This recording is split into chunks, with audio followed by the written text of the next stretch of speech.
Welcome to the Fear and Greed Business Interview. I'm Sean Aylmer. The world of fixed income investing has undergone a seismic shift in recent years. What was once considered a stable and fairly predictable part of an investor's portfolio is now an evolving landscape shaped by technological innovation, regulatory changes and rising financial costs. But this new landscape presents new opportunities, especially for investors who embrace a more active, data-driven approach. Now, remember, this information in this episode is general in nature. It doesn't take into account your own circumstances. Always look for a financial advisor when making any investment decisions. Vimal Gor is head of fixed income and multi-asset at Ellerston Capital, which is working with Sodor Capital. It's a great supporter of this podcast. Most of what I've just said a few moments ago is actually Vimal's words, which she used in a piece in the Fin Review. Vimal, welcome to Fear and Greed. Hi, Sean. Thank you very much for having me today. So in the piece you wrote in the Fin Review, you talked about how much the fixed income market has changed over the past 15 years, and you talk about the GFC as the start of that. What's the fundamental change in fixed income markets that many investors probably haven't thought enough about? It all really does stem from the GFC, as you mentioned. And the outcome of the GFC was regulators around the world wanted to make the financial system more regulated and a safer place to be. And so there was a number of new initiatives that came on the back of the GFC and the market dislocations we saw at that time. And the largest one was around bank capital requirements and Basel III. And that fundamentally changed the biggest player in the market, which are the commercial investment banks and the way they operate. And that left lots of opportunity and caused many changes in the market. So if we just step back and say what actually happened is, if you look at banks, investment banks, they primarily have two ways of making money. The first one is they ride the yield curve, and that's why they borrow short and then long. So they take deposits in, which are generally at call, and they lend that money out to other businesses like SMEs, or they lend it to people for mortgages, which are generally quite long term, and they ride the yield curve. And so they have a mismatch, and they have to provision against that, and that's a capital requirement. The second way that investment banks make money is they trade securities, whether they be bonds, equities, FX, any securities, and they make a bid-offer spread on those securities. But by virtue of the fact that they're not able to run the same balance sheets, it means they're not able to warehouse risk the same way they used to do. So their ability to make markets is massively impaired. So you've seen banks go from effectively a warehousing facility, which provide a lot of benefit to the financial system, to a model that's more capital light and more transactional in nature. So it meant they've stepped back from a number of businesses. They've really stepped back from the lending business, and they've stepped back from a lot from the market making business. And that has enabled new entrants to come into the space, which have fundamentally changed the way that fixed income markets work.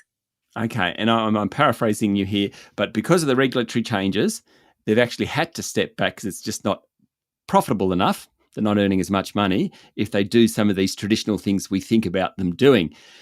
Ironically, you could argue then that the post-GFC rules around capital on the banks hasn't necessarily made it a safer environment. It's made it and I don't want to say a less safe, perhaps a less transparent environment. That's correct. So it's definitely made it much safer for the banks and the holders of banks, because they have much less capital on the line or in risky ventures. But if you step back and look at the whole system, the financial system, I don't know if the systemic risk has been lessened. And you can argue the systemic risk is higher because you've taken some of the activities that sat traditionally within the banking system, which is regulated, and it's gone out to the shadow banking system, which is much lighter touch in terms of regulation. And so you're talking, and we don't mean shadow banking in a negative sense, we're just saying sort of outside the banking system. So we're talking about things like private credit, private equity, those sorts of things, Vimal? Yeah, private equity, private credit, the growth in a lot of the hedge funds, new market making operations that turn up. So you've got many new entrants into the space who weren't really around pre the GFC. So you've got all of these companies like Citadel, Point72, Jane Street, who are stepping in and acting as market makers and picking up significant market share. Stay with me, Vimal. We'll be back in a minute.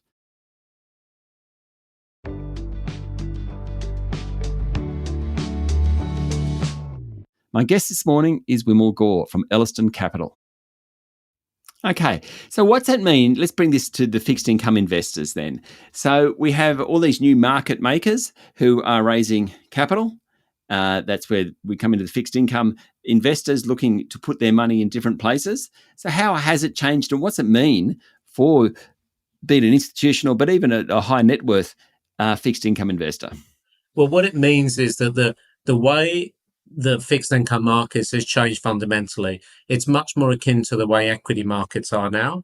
And that's about much more the amount of data you can get, because obviously the high frequency firms trade on algorithmic basis, generally using a lot of AI. That what they've done is they've disintermediated the space and pulled a lot of the alpha out. So one, the market maker firms, but two, the high frequency hedge funds and the pod shops who are much more prevalent in this space than they used to be, say, pre-GFC. They've sucked a lot of the alpha that would traditionally accrue to the asset managers or the end clients. That's now being disintermediated. And you can see that through the profits of these organizations. And so the ability to put on trades the way you would have done pre the GFC is much lessened, because there's just less alpha going around, because that's been taken away by some of these new entrants. So as an investor, how do I think about that then? Do I think about fixed income in a different way to the traditional sort of safety, 60-40, whatever you want to play? Oh, the fixed income can still maintain that role, and still has a very strong role and a very relevant role within diversified portfolios or 60-40 portfolios. But the nature of the way you position with fixed income has to change to get that benefit. There's no longer about just having a fixed income fund that's generally in a benchmark, whether it be one of the global aggregate benchmarks or the composite benchmarks in Australia or the like. You can't just have one of those and then try to trade around it to generate alpha, because the ability to add alpha onto those is much lessened. There's also a secondary impact that we can talk about in a minute about the financing costs, which is directly linked to the official interest rates that exist in the market. But generally, it means that when you're looking at putting on fixed income positions, you need to be very clear about and very specific about what you want that exposure to do for you. Is it about a return generating exposure? Is it to give you diversification? Is it give you downside protection? You can't just now buy a global government bond portfolio and have it provide all of those roles. You arguably need to disaggregate each of those components that you need and build them up from a different way of approaching it. Yeah, so we'll get on to the rates, but just before we do that, the point there is that it's actually harder, in a sense, to be a fixed income investor now, because you really need to know what's going on, because actually what's underlying what you're buying is potentially far more diverse than it ever was before. Correct. It's harder because there's many more entrants in the space. But that said, it's also, you can argue it's somewhat easier, and there's a lot more data as well. So data gives you information, it gives you transparency, and therefore it increases your ability to generate alpha. So the more data you have, the better it is. But you obviously have to have the tools and the skills to be able to process that data and to glean information out of them. Okay, so what we've been talking about has been the result of regulatory change. It is kind of not to do with the fact that interest rates have been so low for the last 15 years. I mean, that's kind of of course they're related, but mostly this is about regulatory change and capital positions. Overlay the interest rate environment of the last 10, 15 years on that. How does that fit into it? Yeah, so it goes hand in hand that, yes, the regulatory change means that the way the market operates has morphed since the GFC. But part of the new entrants and the changes in the asset class exposures we're seeing, for example, the biggest one is the massive influx of money into private credit, is because of the low interest rates that are around for so many years. When you're able to generate, call it 10 to 12% out of private credit, your interest rate was zero for many, many years. It was very compelling. But now interest rates are, call it 4 to 5, and your private credit return hasn't moved and it's still 10 to 12. Well, it's a much less appealing asset class. Yep. So I would argue you've had the rapid growth in this move, and you've had the markets repositioning itself for the regulatory change and also the interest rate environment. But I'd argue that change is largely done now. And if anything, there's a chance it goes a little bit into reverse. Okay, so regulatory, we've done plenty on that. Just the way that higher interest rates are hitting the market, can you kind of explain that a bit? Yeah, so there's two parts to this. One is the standard cyclical nature of interest rates. Obviously, as we go through cycles, which are generally in a 4 to 5 year time horizon, interest rates go up and then interest rates go down. That's a normal functioning of economy, and we've seen this for millennia now. But the problem is when you're running alpha positions and a lot of leverage in a book, which is the way that is typical throughout a number of fixed income funds. The problem is as interest rates go up, it makes it harder, increases the hurdle rate to put trades on. Because if you're able to borrow at very low rates, your universe of acceptable trades is very large. But as the interest rate goes up and i.e. the borrowing cost goes up, it makes it much higher. It increases the hurdle to actually put trades on. So the universe of trades you can actually express gets smaller and smaller and smaller. Now, obviously, that will change as interest rates come down, and we're at the start of a rate cutting cycle across the globe, and it's likely the RBA is going to be cutting rates early next year. That impact will start to lessen, but it's one that's pretty much at its peak now. And there's a secondary impact as well, because obviously interest rates are cyclical, but there's a structural impact, and that's really to do with credit cost for balance sheet. So one, that the bank will charge you the interest rate, and then they'll charge you a credit cost on top of that. And that credit cost is increased because of the Arceus hedge fund closed down last year.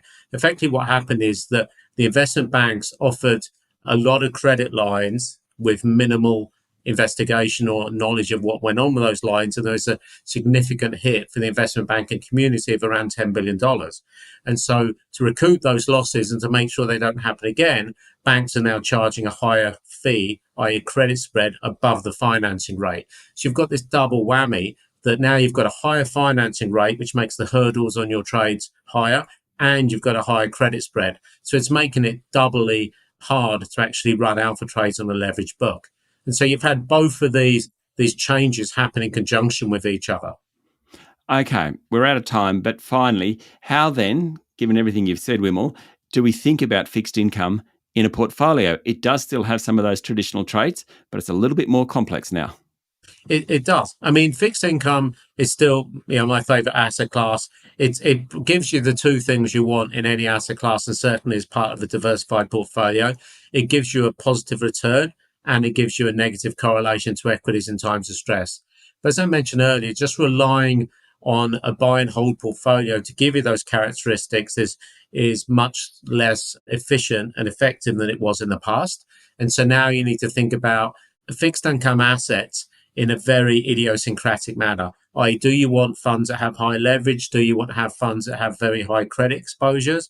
And if you do, that's absolutely fine. But how are you blending those products, and how are you making sure you're getting your yield and your negative correlation? And those are the two key things you need out of fixed income. And you can still get them. It's still easy to get them, but you need to approach it in a different manner.